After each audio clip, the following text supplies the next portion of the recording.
Hey everyone, we're here in the Dungeon of Mead Hall Comics and Games, a awesome game store here in the Minneapolis area. I know this place from my X-Wing days. I would play X-Wing here on Saturdays back when they did that for free. And I might try my hand here at L5R now that I've moved on to L5R. So, we're here with Carl, and what's your last name? Meisner. Carl Meisner, newly crowned Phoenix Hanamoto from right here in the Minneapolis area. So we're here to talk to him about his deck, what he was thinking. We're going to have a link to the deck in the show notes. You don't need to go through every card, right? Because reading cards. But kind of, I can't just memorize all 80 cards and I'm sure you can. But I'm sure you can. I mean, you're Hanamoto. You're the personal guard of the fictional shogun that the L5R designers didn't seem to do much about him when I asked him about that at the L5R launch event. So, okay, and we're here to talk about his deck theory, and his overall experience at PAX, his matches, and how it went in that final round where he ended up taking second, of course, but he ended up losing out to Frotop. So. Take it away. Where to start? I mean, well, first of all, what's your background with card games in L5R? Sure, yeah. So I played L5R since new 5R since it came out. Okay. Basically, I used to play Netrunner a whole boatload. Okay. I played Netrunner here at Mead Hall. Every Thursday night for many months, and then there was that whole 2-year span where there was no Netrunner news. As in, Netrunner died or what? Well, so there's Netrunner again now, there's product, but there was, I think it was a year where it was basically no Netrunner news. They didn't announce any new products. They didn't have any updates for the most wanted list, their restricted list. And I said, this game might be dying. Here's this new game that's coming out. And okay, sweet. Yeah. Before that, I played the World of Warcraft trading card game in high school. I was not very good at it, but I played it. Okay. So you're a card game veteran. I have played many card games. I played a lot of strategy board games. I play a lot of games. All of this. So we have a pro here. So now we've established his credentials. Let's move on to kind of the deck. I mean, okay, so why Phoenix? And then going into your deck. Sure. So why Phoenix? When I started the game, I was like, ooh, Dragon. This looks like a cool faction. And then I played it a couple times and said, but what drew me to Phoenix was the clan champion, Sukune. With her name means meatloaf. Isn't it like dog meatloaf or something? No, it's chicken or pork. It's actually very, very tasty. You get it in Japanese grocery stores. Sure. So, but I'm like, you're beautiful. You're amazing. You're powerful. You're meatloaf. Come on, people. A 5-second dictionary search, please. But her effect is amazing. It's spectacular. I love that kind of splashy, play this card and get this huge effect type of card. So I started playing Phoenix, and the more and more I was like, wow, okay, we got the Shugenja, we got this crazy powerful champion effect. And then I just said, okay, I'm gonna be Phoenix Hanamoto one day. That is a fantastic goal. My goal is to make a cut of the tournament. Yeah, so we're starting a little low there, but yeah. So the deck that I have been playing most recently, the deck that I took second with, which links posted below in the comments when I get to editing this video. Links posted below, so we don't have to go through it card by card. It doesn't have Sukune. It's the first part. It's meatloafless. It's meatloafless. Don't you know meatloaf's part of a balanced diet? But essentially, the idea was what's good cards. Shugenja are good cards because it lets you play Cloud the Mind. Cancels of any kind are good cards because they let you stop your opponent from playing a Fate Worse Than Death. A Fate Worse Than Death, which is a really good card. Yes. So my deck tries to put all of those in one deck, and it works. So it's Fate Worse Than Death is I have one of those, although I would run 2, and will probably try 2 in the future. 3 Forged Edict, because I hate being Fate Worse Than Death. I mean, who doesn't? I mean, it is. I mean, it's just the worst. Right. And 2 Calling in Favors, which I'll talk about a little bit more. in a sec. But then, as far as the Dynasty side, it's about half Shugenja, half Courtiers. The Shugenja to turn on Cloud the Mind to make Know the World good, especially Kaide and the Prodigy of the Waves. Are the two That's some kinda- good pronunciation. Thank you. Kaide, that's really good. Those are kind of my two heavy hitters. You know, it's since I'm not running Sukune, I need a champion like body, and it's Kaida. She does well. And her effects can't as easily be canceled. Her being immune to ring effects is really key. So Right. you can't just be like categorically effed over Right. by a wayward fire ring. Unfortunately, like our champion of Negro.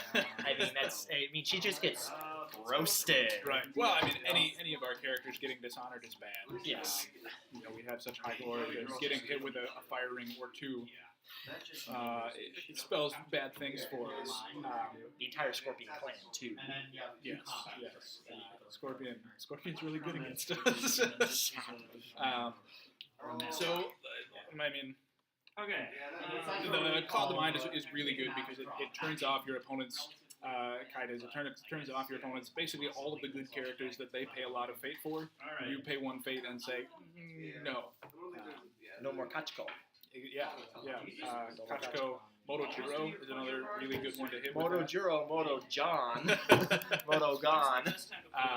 So, yeah, the calling in favors, and the other part of that, the splash calling in favors, is I really don't like getting clouded. Yeah.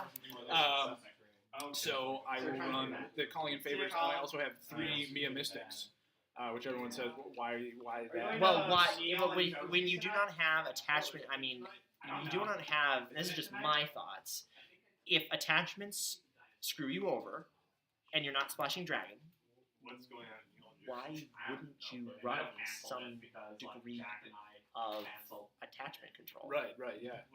And so at first I was thinking like calling in favors, that can be enough. You know, I can pull the clouds onto a naive student or some other chump of a courtier. Yep.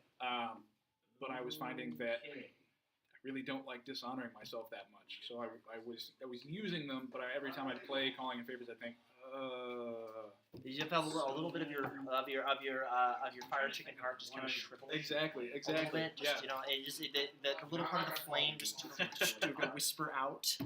So right before the event, actually, I was talking with some of the guys that we play with here, sort of the testing group that we have, and they were saying, why not try Mia Mystic? It turns on Supernatural Storm. Yep. And it gets rid of attachments. And nobody thinks you're going to play it. Nobody thinks you're going to play it. It also gets rid of errant, like, talismans. Yeah. Talismans, Pathfinder's Blades, I mean, you name it. There's a whole bunch of craptastic tech out there in the world. And Mia Mystic just says, Mia Mystic take care of that for you. Of course, actually, at the Kotai, I think I played Mia Mystic maybe twice. But it got rid of a Cloud of Mind. It got rid of, I think, a Talisman. So you get rid of that. I mean, it's those key moments that I had this right then. It doesn't matter all the other times where it didn't matter. It was that one time or that 2 times that it actually made a difference. And, you know, you could make an argument to go back to the Keeper Initiates in those slots and just say, oh, so you're not running Keeper Initiates. No. The sacrilege! I mean, so you've got the 3 libraries. You've got the Kanjo District, which you basically have to run those games. It's too good not to. Yeah. And then you've got Mia Mystics, which I don't count them as holdings, but they basically are. Like, they clog up your dynasty flops of things that you want with something that you need. Yeah, I find myself in a when I'd love to talk more about it, I find myself in this weird relationship with my holdings, because I love Forgotten Library, I love Magnificent Lighthouse, but then they sit there and you don't get guys. I don't get people. Yeah. I don't get people. My flops are 2, and then they're the exact 2 that I don't want to see. It's like, really? Yeah, I have even had games where, you know, you'll have the library, and I will toss it in the cleanup phase because I don't want to turn up, you know, a second library. That's pretty good. Right, turning up 2 libraries is... It feels really good, like, 2 free cards, yeah! but then it's two guys that you don't have. So there's that very interesting dynamic. Yeah. So yeah, okay. So you're departing from kind of our standard. So what do you think of as kind of standard Phoenix orthodoxy, and how are you departing that, and how that contributes to your success at the event? Standard Phoenix that's a great question. I think kind of the standard Phoenix lists, a lot of players will either try and go all Shugenja or all Courtier, and I don't think that we have enough of either to go purely one or purely the other. That said, I saw a pretty spectacular Phoenix Dishonor list that was leaning more towards the Courtier, more towards the Shugenja, sorry. But it did have some of the Courtiers. But that one was going more pure Dishonor. And my deck was designed to go for Conquest and break the Stronghold. Just because we have, against the Waves, a really good stand effect. Prodigy of the Waves stands up in the same fashion as Neaton Master. So I could wait until you declare to tap this? But I think that Phoenix Dishonor is a deck that it is worth experimenting with. So then worth the playing around treasury with. goes what then? I probably won't try it this weekend, but I'll definitely try it out. I mean, but I see us kind of, at least maybe this is just me. I've heard some, a lot of rumblings about the Unicorn Splash, and that's what I'm running. And I really love all of the Foreigner customs, all the Gaijin customs, all the Spyglass, and the Talisman. You get the Talisman, yeah. Makes games awesome. The Talisman is spectacular. I hate to play against it. But you obviously didn't go that route. So right. So I tried. But you got better results. Obviously, I cannot argue. So you obviously did this with better results. But you gave up this. Oh my gosh, this board control of Talisman. You gave up the draw cards. You gave up this kind of stuff. But at least is what I'm thinking. Yeah. Why is that? Why is the Scorpion Splash that you went with? How did that provide more value to you? Fate Worse Than Death. Fate Worse Than Death is so bonkers good, especially in a meta where it's Dragon with your really big Neaton Master, or with Yokuni copying the effect of the Neaton Master because you clouded the Neaton Master. You cloud the Neaton Master. You Fate Worse Than Death. The Yokuni, yeah. and then he's done. Your opponent's done. If he has already copied the Neaton Master, he can still stand back up again. Fate Worse Than Death blanks the text box, but it doesn't blank treat as though effects. Okay. But you just Fate Worse Than Death Yokuni before he has the opportunity to copy and problem solve. Then you're done. Right. So I did try the Unicorn Splash. Okay. I was experimenting with that before the Kotai, and it wasn't for me. I like having the stand effect of Gaijin Customs, but I was never really getting it to stick. Like I have Gaijin Customs in my hand, and I don't have a Unicorn you don't have a card. Unicorn card. And then when I get the Spyglass or I get the Talisman, I'm like, oh, well, now I don't have anybody I want to stand up with it. Okay, so it's a timing issue, which makes sense because Gaijin Customs requires you to have something else. So it's a two-part. Right. It's a two-part. So you have to have those two pieces in play. Right then, they're good, but they have those two pieces in play. Fate Worse Than Death, one card. GT. Yes, yeah, and I mean it's still for Fate, so it's expensive, especially one card, especially for guaranteed award, right? Unless they cancel it. Which I'm sure is I'm sure that's worse than a Fate Worse Than Death. Yeah, that feels bad. I'm sure. On the other hand, when you cancel their Fate Worse Than Death, it feels really good. The most beautiful thing in the entire world. The most beautiful thing in the entire world. Yes. Okay. So if I understand what you're saying here, Unicorn Splash, too many contingent moving pieces. Too many contingent moving pieces to really get the value out of Gaijin Customs. It didn't work for me. I mean, I'm certain it could work. I've really liked it. It's the only deck that I've actually started playing with. Yeah. But I'm not a Hanamoto, so don't listen to me. You could be. One day. Maybe. One day. Maybe one day. I'm less the personal guard of the Shogun and more like the Shogun's little court jester at this point. Sure. A court jester bringing in for a flaming bird and fowl entertainment. But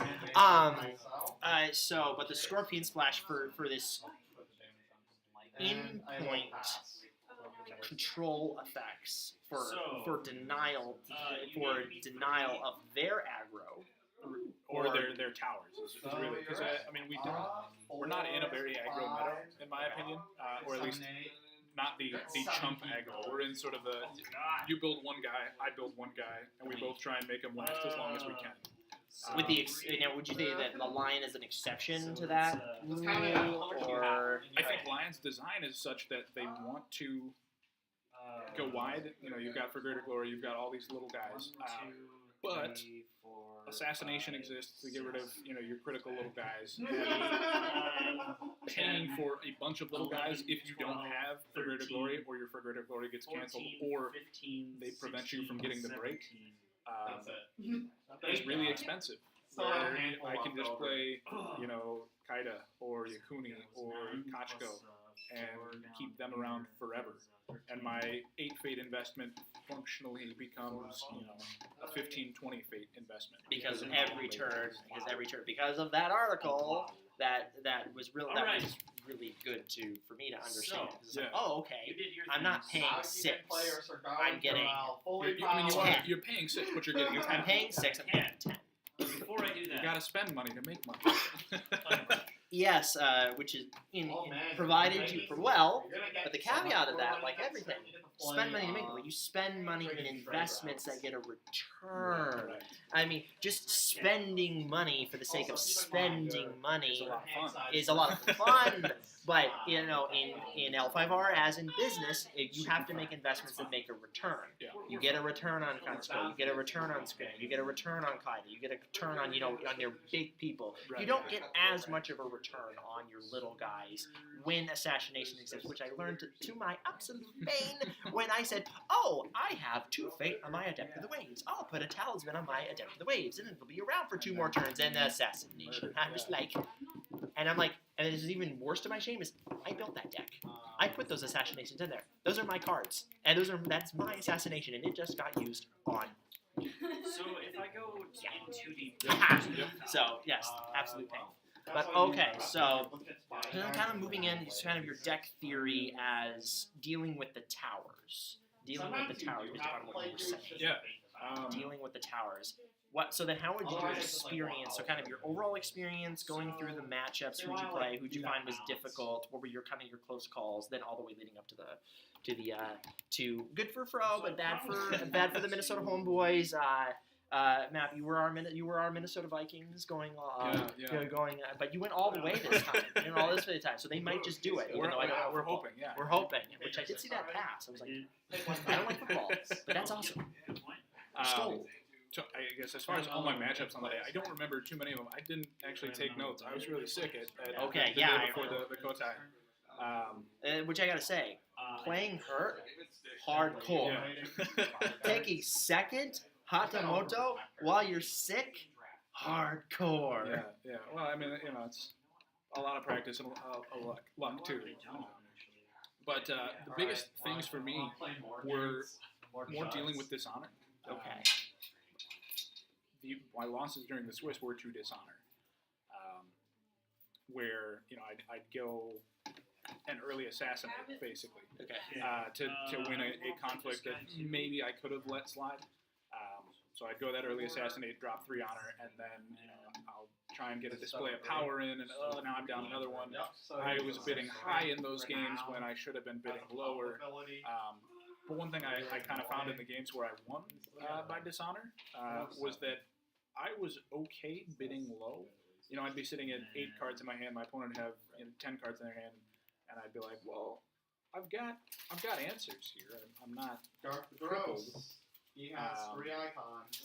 So playing around the dishonor, having the air ring, having the Seeker of Knowledge. I think that's what it is. Yeah, Seeker of Knowledge to get a surprise air ring, or my personal favorite, attack water with Kaida, and then play Seeker of Knowledge and have water, air, void. The most beautiful trifecta. It's the dream, and it feels really good. Oh, no, So you're and your first player. No, I don't. Oh yeah, you're big guy with 1 fate, poo, Took that fate. bow, and I take your honor for just add insult to injury. Yeah. So that's pretty awesome. But how did I deal with the tower? Fate was in death. It's a really good card. I don't think any of us can say that Fate Worse Than Death is bad now. Right. I mean, my Alright, major answers I'm gonna were pass get my Fate Worse than Death, challenges. or just let them take a break You or gonna two pass your and have challenge? display of power for Yep. if they attack with a Grossum ring. If they attack Void, well, just Or take the actually, fate off no, your I'm not guy. gonna Or if they pass attack my fire, challenges. and I'll just honor Kaide and then attack. No, Then, I yeah. gotta pass. So- I- Yeah, which I let some I was convinced that display of power was only good in corner cases, What do you got on? and then I played the mirror, and and then you're, I you're played constantly the mirror. thinking, oh. And is then he I'm gonna like, and then dissuade me? I actually kind of it slipped my mind because I'm like, it's 2 Fate. I'm not going to worry about it. It's conditional, and I'm just going to go in there with my 8/8 Tsune that I ready with Gaijin Customs and my Talisman. I'm just going to, Well, break your province. Yeah. and I'm going to bring a promise. And then Yeah, a lot of it's like, ways and then I'm like, things of wait. your location. they have 2 Fates. They're letting me through. So you can go Uh-oh. into Mr. Down. I guess I didn't want that ring Probably fact. I guess I didn't want that. I didn't want that ring effect anyway. Exactly. Okay. Yeah. But okay, yeah. So I have been deconvinced of that notion that display of power is not worth running at least 2 of in a deck. What are you in your deck? 2? I'm on 2, and I think I'm gonna stay there for a while. 3 just clogs up your hand. 1, I'll draw a don't card, like running and one-offs whatever now. because you can't Out. do them as And consistently. you got Yeah. one in your house card, 'cause it's on Display is a both card that you really want to see games. once a game. You want to see that once a game. You don't. If you see it twice and it works, awesome. But if you see it twice, the second time it might be a little bit late, and it's not like you're going to use it on your stronghold. So you really, No, you really right. only do have. You need that needs. I mean, yeah. You're at that point. You're going to be. You're not going to have as much of an opportunity to use it. Like Talisman. Talisman is fantastic early game, but at the end of the game, it's good for switching you over and avoiding a stronghold hit. Oh, Right. That's good, but then once it's broken, and you have all 4 of your provinces broken, it's a dead card. That's +1 politics. Come on. It's +1 military and politics, so that's not nothing, and it's only for 1, so you do get a significant superior value there as far as an attachment goes, but its ability's dead. Its ability's dead, and we can't play Chasing the Sun, so we can't do that. Okay, so displays 2 of, and when you were playing, did you find, just overall, did you find yourself more trying to guard your provinces, or did you find yourself more letting them, go through and taking the 3 breaks in exchange for breaking theirs? I mean, it kind of depends. If I've got the display of power play and I can get a really powerful ring effect from them, I'll of course I'll undefend it. Occasionally, I will look at the board and say, like, I'm not going to be able to prevent the break here.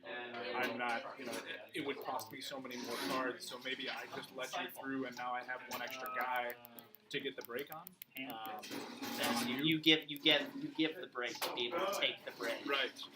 And I'm noticing this kind of dynamic here where it's this. It feels like when you're saying you're not an aggro. I think now that I think about it, I think the game is designed to not be very to kind of mitigate this aggro thing because people bow and people come right back in you.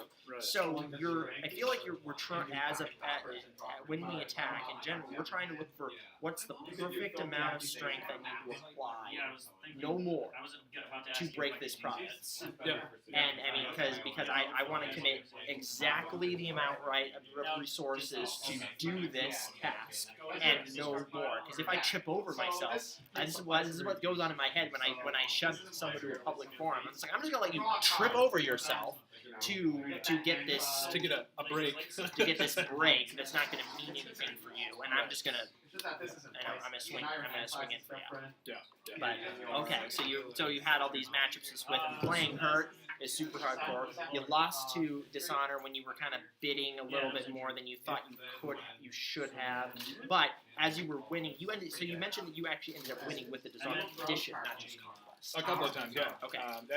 More towards the top cut. Or the top Top 8 and top 4. We beat Dragon and Crane by Dishonor. You beat Dragon and Crane by Dishonor. Yeah, so with the Dragon game, I opened just a terrible opening flop. It was like Library, Conjo, Adept, Naive Student.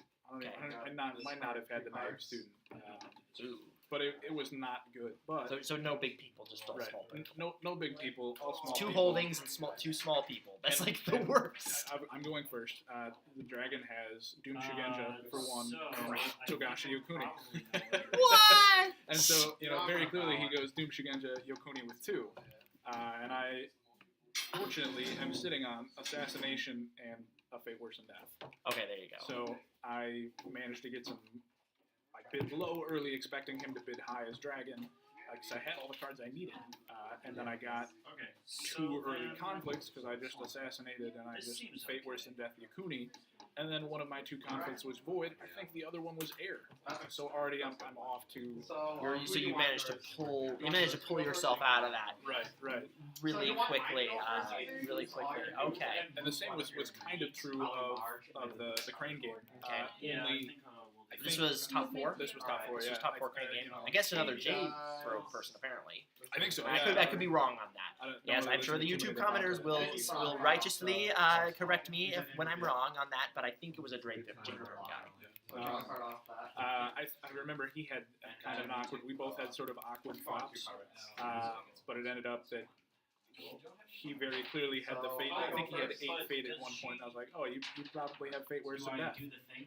And so we sort of danced around each other as we're both trying to avoid getting fate worse than death on each other.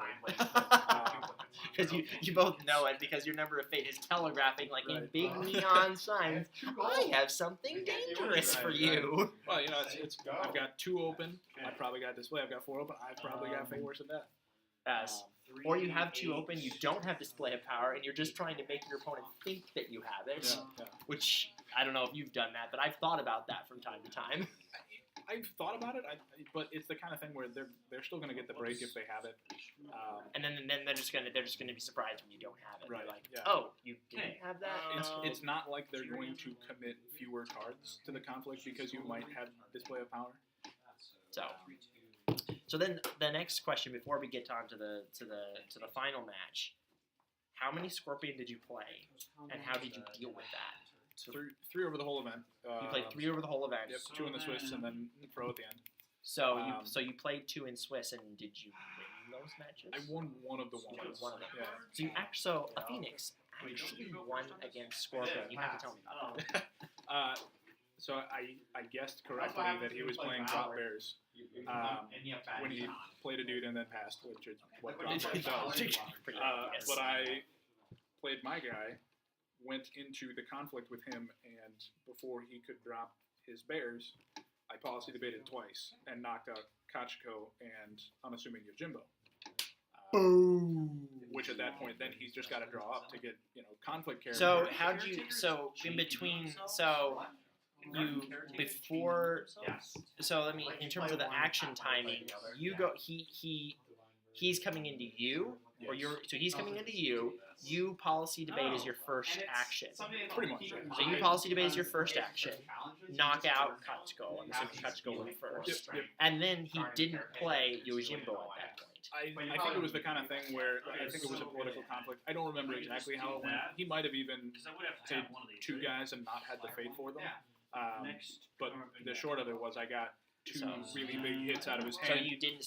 But he wasn't able to play Yojimbo at that specific moment Right. because I was like, why didn't he just play it? No, he didn't have the fate for it at that specific time, so you were able to kill both of them, and then that just chopped his knees off, or what? I mean, at that point now, he's drawing to try and find another Kachiko or try and find Yojimbo or anybody to drop. And meanwhile, I've got moderately sized Dynasty characters, and I keep turning over good guys. Well, the Scorpion Dynasty deck kind of does Scorpion Dynasty deck things. As in, like, he's still taking your honor. I mean, I've always found the Scorpion Dynasty deck to be really difficult to deal with. It's difficult, but they still need cards from their hand. And if you know everything that's in their hand after a policy debate, after 2 policy debates, the first one it's almost like, oh, Kachiko, policy debating. Let's see the rest of these cards. Yes.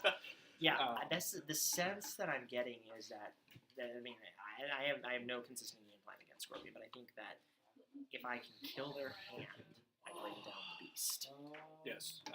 I think that's true. We'll have to try it. We'll have to So experiment. experiment with that because I mean, I'm actually running Spies at Court now for that purpose. Yep. It's difficult in the Phoenix because you're like, do I really want to dishonor my person? But you know, you have to jigger around with it, and then you end up doing it too early, and you have a dishonored prodigy of the wage, and you're just like, Don't do that. I was like, why did I do that? Just why did I do that? But okay, so this is awesome. Yeah. The undead bird, the Fushicho, has actually beat a scorpion, which I've never done. So that's awesome. It once, and so I tried the same thing in the top cut. I wish it had been recorded because you'd see me, see that he's playing drop bears, see him drop a guy, and I put 2 ornate fans on a Tsuki just so I could policy debate. And that his stuff. telegraphed, unfortunately, when I was listening to Jade Thrum this week. Yep, and very, very clearly he was like, yeah, I'm just not going to defend with this guy. So I get 2 ring effects, and then he comes in the next turn. And I think I ran into a Meditations on the Tau with my Tsuki. So now all of a sudden I've lost 3 cards and 3 fate. Mhm. And Alright. then I did not play So- very well. Okay. Okay. And So he played very well. Okay. yeah, well, I think we can all say. I think Chris Martin is very, very good at what he does, and I enjoy his No Funny Stuff videos, and he's very not to take away obviously from that. He's just very, very good at what he does. But that's hey, you made it. You got second place. You got Phoenix Hatamoto. You're right here in Minneapolis. That's amazing. So what?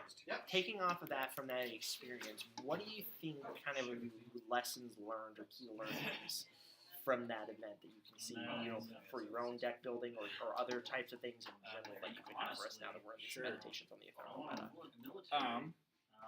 How would I change my deck? More Fate, Worse than Death.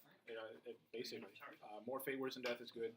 I didn't need the attachments with the Mia Mystics. I don't feel like they're calling in favors. I feel like attachments you can live with, but the big towers you can't.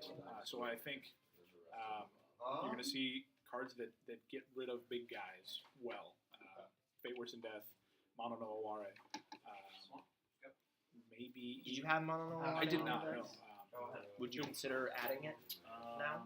The problem is I don't like my guys to go away too. Yeah, that's a bit of it. I was doing some weird testing with it. I found that if you have an Embrace the Void, it somewhat mitigates, because it's like, okay, if you had 2 Embrace the Void, you just play this for 1. Yeah. But yeah, I mean, otherwise you're playing around. It's like, okay, I'm gonna put my Kaide out with 3 so that I can pay 3 to get rid of 1, and I don't know. I would like to experiment though. The other card, Waning Hostilities. I think that it requires less bow tech to keep their big guys down and speeds up the pace at which they go away while still giving both of us a conflict. But I'm fine giving you a conflict or 2 if I can display a power. If I can. So in that case you create the opportunity for the display of power, because now they're going to commit more resources, and so you can easily more justifiably just forget it. Yeah. You opted for the display of power, and then you also mitigate crab, the second dude. I mean, you're not running mediate. I have 1. You have 1 mediator. There were 3 previously, but then I needed space for Mia Mystic, and I said, it's good, but it can be assassinated, and I'd much rather have Radiant Warder. Okay. Just as a point home. A point home person. Okay, so if I hear what you're saying, okay, more Fate, Worse than Death, calling in favors is probably going to be reduced. Oh yeah, I think going forward, my splash will be 2 or 3 Forged Edict, 2 Fate, Worse than Death. And Fate, Worse than Death's influence cost is? It's 3. Forged Edict is 2, so I could do. What is it? I could do 3 and 2. Forged Edict calling in or Forged Edict, Fate, Worse than Death, and then have 1 open. I'm not sure what I'd spend that on. The other possibility would be 2 Forged Edict, 2 Fate, Worse than Death, and 3 Backhanded Compliment, because that's the Dishonor deck that I saw. But with your dynasty, you could still use that as you could either use that as a draw card for you. You could if you really needed it, but or you could just Right. It's easy to get somebody down to 3, but then that last couple of points is kind of a pain. Yeah, I noticed that. I was playing a Scorpion match. I had her down to 2, and Yeah. deliver. As long as they can bow their stomach. You're just like, and they prevent me from getting airing and stuff like that. So, kind of, what in general would you tell fellow Phoenix players about the meta or this or what we do as a clan? Keep playing Display of Power. Keep playing Display. Yeah, that was my big key learning. It's like, oh yeah, Display of Power is actually like good. So okay, very cool. Oh, that'll be interesting. Now, thanks so much for the interview and the conversation. I'll look forward to maybe try my own hand here at Mead Hall at when time permits. And thanks so much for representing the Phoenix Clan. Now this was in Texas, right? Yeah, this was the one in Texas, and then I'm going to the one in Cork next week. In England? That's where Ireland. Ireland. Okay, Ireland. So that's why you're out of the country. Yes. Neat. Okay, now pressure's on. Second Hanamoto Can time. I do it again? Can you do it again? Can you take your little tweaks and do it again? And Fro's not going to be there, so now you don't have an excuse unless I don't know. Said comments. Unless if he's not going, then come on. We'll see. My goal was just get Hanamoto, and I got my seat at Worlds. So Now, what is Hanamoto? Now, what does it mean? Like, what do you have to do to get Hanamoto at one of these events? So at a Kotai or at a Grand Kotai, it's if you are the best in clan after the Swiss. After the Swiss. You get the Hanamoto. And then if you're at a Grand Kotai, it's the best 2 after the Swiss. Which kind was this last round? Yeah, this was a regular. A regular, okay. Just the best in clan. Now is next time a grand? No, Cork is also a regular size Kotai, although maybe more players. Okay. I think the next Grand Kotai, I might be wrong, but the one that I would like to go to is in Sheffield, in UK. Okay. I think there's a whole fistful of us who are thinking about going up for that one. But otherwise, there's Gen Con. Okay. Well, awesome. Okay, well, we're looking forward to hearing more about your experience in Cork and all of the Phoenixy stuff. Thanks so much for sitting down, and thanks everybody for watching. And don't forget to subscribe now that I've emerged back from not posting videos for a long time. Much appreciated. Bye.